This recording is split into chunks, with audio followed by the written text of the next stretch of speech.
امام مالک حدیث کے میدان میں آپ رضی اللہ تعالیٰ عنہ نے بہت کچھ کام کیا.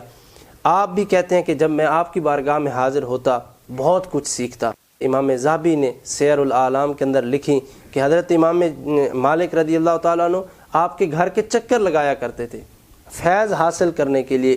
اور آپ کہتے ہیں کہ جب بھی میں حاضر ہوتا حضرت امام جعفر صادق کی بارگاہ میں کیفیت کیا ہوتی کہ 3 حالتیں ہوتی.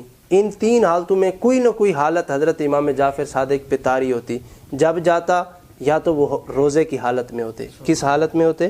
روزے کی حالت میں ہوتے. دوسری کیفیت یہ ہوتی کہ جب بھی میں کبھی حاضر ہوتا آپ کھڑے ہو کے رب کی بارگاہ میں قیام کی حالت میں نفل ادا کر رہے ہوتے. سبحان اللہ. 2 صورتیں فرمایا. یا پھر تیسری صورت یہ ہوتی کہ جب بھی میں حاضر ہوا آپ کے سامنے قرآن کھلا ہوا ہوتا, رو رہے ہوتے اور رب کی بارگاہ میں قرآن کی تلاوت کر رہے ہوتے. اللہ. علم حدیث میں حضرت امام مالک بہت بڑا مقام بھی رکھتے تھے. میں جب حاضر ہوتا تو امام جعفر صادق کھڑے ہو کر مجھے اپنی چادر پیش کرتے تاکہ میں اس پر بیٹھ جاؤں. جس چادر پہ حضرت امام جعفر صادق بیٹھے ہوتے وہ چادر امام مالک کو دیتے تاکہ وہ بیٹھ جائیں. تو میں کہتا ہوں یہ ایسا کیوں کرتے تھے؟ حضرت امام جعفر صادق جانتے تھے کہ یہ میرے رسول اللہ صلی اللہ علیہ وسلم کی حدیث کا امام ہے. یعنی سادات حضور کی امت کے علماء کا احترام کرنا بھی جانتے ہیں. وہ جانتے تھے کہ یہ میرے رسول اللہ صلی اللہ علیہ وسلم کی احادیث کے محافظ ہیں.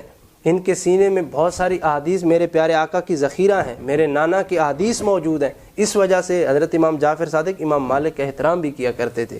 اور امام مالک کیا کہتے ہیں آگے؟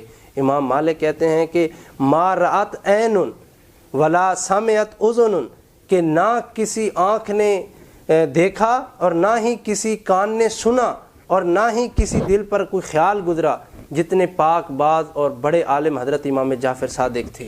یعنی ان جیسی شخصیت میری آنکھوں نے نہیں دیکھی.